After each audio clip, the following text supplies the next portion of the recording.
Hey, welcome back to the channel. My name's John. Today is day 23 of my 2-month Fasted-Thenics challenge. Let me start with the numbers. Today I weigh 192.4 pounds. Blood pressure was 119/70. Blood sugar was 78 milligrams per deciliter, and ketones actually went up 6.4 millimoles per liter. So that finally it broke the 6 mark. So I thought for people that haven't watched all the previous videos, I'd spend a moment and just explain why I decided to redo the fast from last year. And basically, I made quite a few mistakes last year.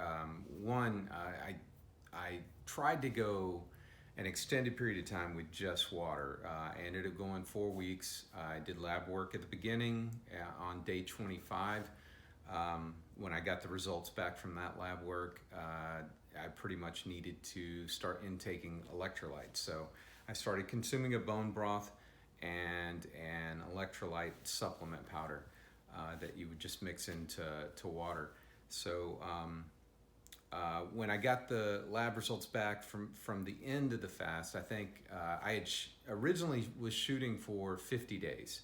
And I had an annual physical scheduled for day 49, and I was going to run a 5K on the very final day, which I did run the 5K, but I ended up extending the fast because the doctor's appointment ended up getting canceled, and I had to move it to the next week. So I ended up going 61 and a half days. Anyway, the final lab work revealed that the changes that I did make brought the electrolytes back up, and the other number that I was concerned with was the HSCRP number, and that actually went back down closer to the normal range. It was just a little bit into that middle range that they give you. I think you're supposed to be under a 1, and I was at 1.4, whereas on day 25 I think it shot up to in the 7s, so that kind of concerned me. So I ended up taking the electrolytes and the bone broth. So that was definitely a good thing. Some of the negatives that were like pretty obvious at the end of it. One, my PSA number was out of whack, and I did a little reading on that, and it seems like fasting can affect that number in a bad way. So I'm not sure that I'm going to be able to kind of resolve that number when I get my annual exam this year on March 2nd, which is towards the end of this fast. So I'll end up revisiting and getting lab work done again probably in July, and at that point I won't be doing a long-term fast. I think they'll make me fast for 12 hours or whatever the typical time frame is, so that they can do some of those tests in a fasted state, just not, a long fast. So I can't really look into that one. Testosterone was a big one. That number dropped significantly, and that definitely concerns me. The doctor did bring it up. It ended up going down further with the final lab work at the end.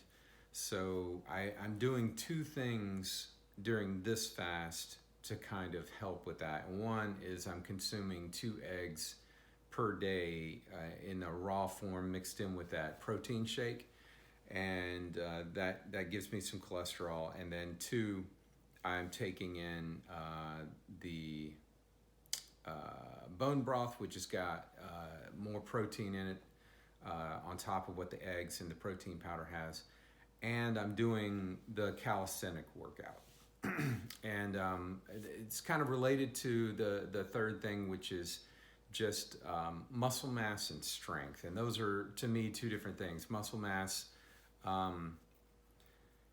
it's confusing for me to kind of talk about this because when you go into keto or you're fasting, you immediately lose a considerable amount of muscle mass. And on top of it, you're emptying your digestive system of everything that's normally in there on a daily basis. You're completely emptying it. So to look at those numbers like right at the beginning and then compare them at the very end, it's not really apples to apples. So I'm trying to think of a way to be able to compare that, but I'm convinced that by doing the body weight exercises, by consuming the protein and the raw egg, that I should have some positive effects on, one, my testosterone levels, two, muscle mass, and then three, which is in the same direction, is just strength in general. So last year's fast, I felt significantly weaker towards the end. Normally I'm able to pick up, smaller kids, 50, 60, 70 pounds, and, lift them above my head and my heads, and, goof off with them and whatnot. And there was a couple of times where I tried to do that, and I just couldn't. I couldn't do it. There was just no strength there. Jogging up the steps became, very difficult. This time around, I'm doing the 2-mile walk. I'm doing a consistent number of reps of several different body weight exercises, and I'm doing those sessions 4 times a day. The walking just the once, just 2 miles at a 15-minute per mile pace, and then the workout sessions 4 times a day. After each workout session, I'm consuming 1 cup of bone broth and 1 cup of the protein shake. At the end of the day, that ends up being 4 cups of each. The total calories, I believe I'm somewhere around 500 calories per day, and protein is, oh goodness, I didn't look at these before the video, but the protein is up there close to what I normally try to consume, which is about 80 to 90 grams of protein per day, which is typical. When you're doing keto, you're eating, but you're maintaining a consistent level of protein. My number that I shoot for is 80, and then I generally, because I carry a considerable amount of extra fuel, I don't have to consume as much fat as a thinner person that's on keto, because I've got body fat that I'm going to be consuming. And then the carbs are obviously, you're trying to minimize that as much as possible. You're going to get some of those accidental carbs from all kinds of things, whether you eat, they come in vegetables, or, a little bit in this sauce or whatever. You're going to pick up some, even if you try to eat as cleanly as possible and stay away from carbs completely. They hide in all kinds of things, and the measurements tend to round up to the nearest gram. So there are going to be situations where you're going to get like a 0.3 or something, and you get 0.3 like 5 times in a day. All of a sudden, that's a few grams, and just imagine that multiplied out. So anyway, basically, the reason for the changes: one, I wanted to be more consistent from beginning to end, so that I can glean whatever information I can off that. I wanted to fix the issues that I knew that I made, the mistakes that I made from the first fast. And so I basically just came up with this design of a fast to, one, do an extended fast again, two, try to see, can I maintain muscle mass or possibly even increase it over the duration, and also keep my testosterone up, or in fact try to increase it throughout the fast. So those are my main goals this time. I don't know that I'm going to do this long of an extended fast again. I don't know exactly how unhealthy this is. I know there are some risks with it. I'm not, by no means am I recommending anyone do anything like this, but I'm doing it. I'm just using this set of videos to document my daily progress, and for people that are interested, just sharing it rather than just keeping it to myself. Maybe, something out of it might be useful to someone out there. In the future, I see myself doing week-long fasts on a fairly regular basis. At a minimum once a month, I'll do a week. Probably every quarter, I might go longer than that. If I think of some other things that I'd like to test out, like if I fix certain issues, I might go through it again to see if I can, from start to end, keep my numbers looking good. Obviously, there are certain numbers that get affected negatively during a fast, so you would basically ignore those and get lab work done outside of the fast just to make sure that those numbers are fine. So anyway, just for those that might be curious as to kind of what the heck I'm doing, that should kind of give you an idea of the reasoning behind this. So again, I'm on day 23. We're over a third way through. I am thinking about possibly making one variable change at the 4-week mark, which is just right around the corner.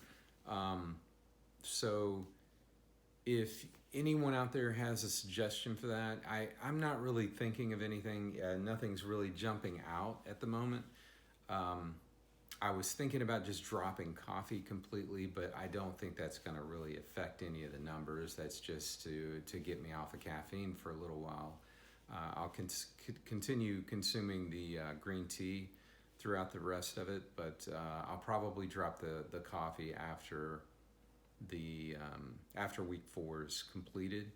And then another thing that I'm asking for suggestions for is if any of you can think of something better than a Leonard's malasada as a final as the food to break my fast on the final day. So on day 64, I'll be in Hawaii with my wife and some other family for vacation, and I definitely want to break the fast there. It'll be late afternoon.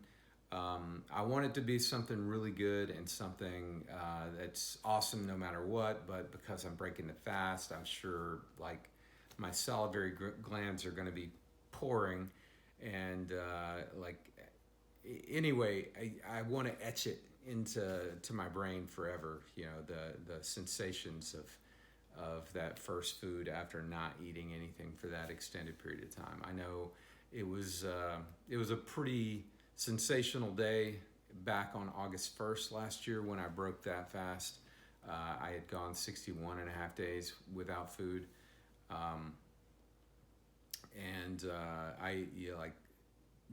I should have taken better, I should have done better journaling back then, and I'm not sure that I would be the best person to actually articulate what you feel when you finally break a fast like that. And I'm doing this voluntarily. I'm not like, a POW or something like that, or someone that's fasting for some sort of political or moral reason. I'm doing it out of choice, so mentally I'm completely prepared for just going without the food, although I miss the pleasure of it tremendously. I'm not hungry at this point. The last time I felt hunger pangs was probably during the first week, day 5 or 6 maybe.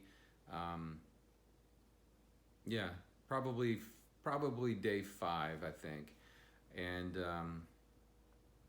I really haven't felt hungry after that. I've made dinner. I've sat at the dinner table with family, gone out to eat, which is not the most comfortable thing to be sitting there while everyone else is eating and you're not. But it's something else for sure. Like just being able to mentally focus and get myself to not eat for that extended period of time, I feel is quite an accomplishment. It's definitely a mental challenge more than anything. It's definitely not a physical one. After 4 or 5 days. It's all mental. And to be honest with you, it's relatively easy. It's nothing like, you know, running 100 miles or something like that. This is so easy. So the thing that I miss is the pleasure of consuming food. So I found myself continuing to watch, you know, food shows, restaurant reviews, eating challenges, and all kinds of those videos, just basically food porn. So it is, you know, that can be a challenge because, you know, you start fixating on that a little bit too much to the point where you start visualizing eating it, then it starts getting tempting. But it's not hunger pangs, it's just the pleasure of it. So anyway, I'm going to wrap it up there. I've been rambling again. I apologize, but again, these for anyone new, these videos are just a daily log of my Fasted-Thenics challenge, you know, from the beginning to day 64. After this series is over, I plan on doing some work and creating some videos to kind of reveal some of the interesting numbers that the spreadsheet, you know, shows me. I'll do up some graphs. I'll you know, kind of do a little bit of analysis on what I see, and I'm hoping that it'll be interesting to more than just me, which is why I'm taking the, you know, a little bit of extra work to kind of share it with everyone else. I'm not a doctor. I'm not recommending anyone do anything like this.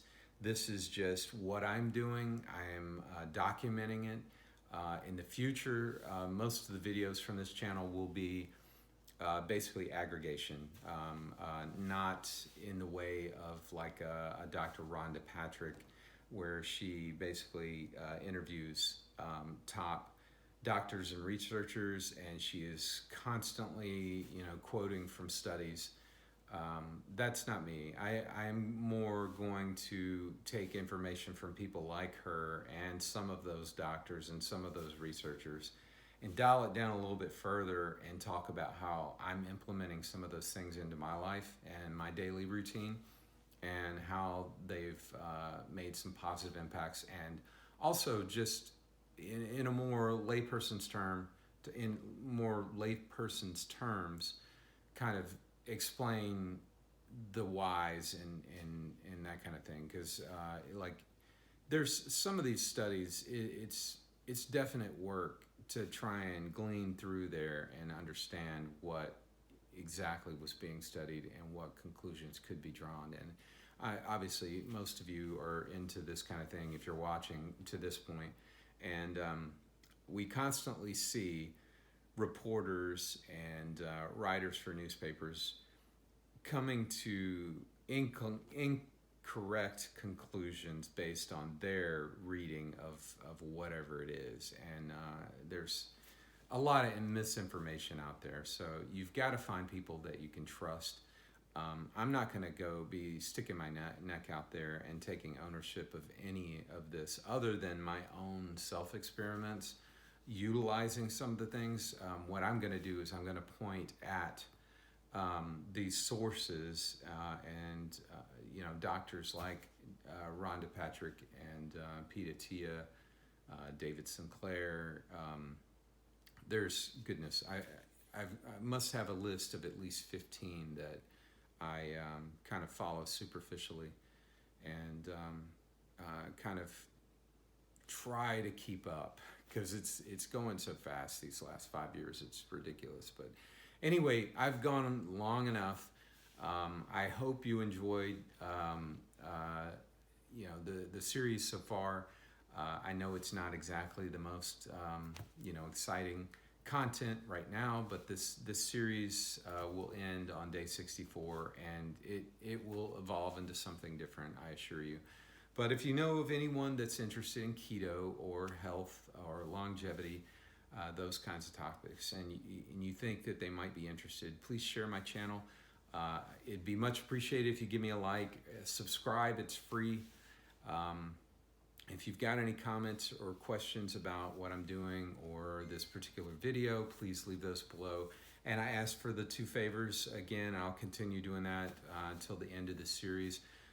Well, the one, if you can think of something that might reveal something interesting data-wise by making one variable change after week 4 and then keeping that consistent to the end. And then 2, what food should I break my fast with on day 64? So I appreciate you watching again. Thank you, and we'll see you in tomorrow's video. Bye.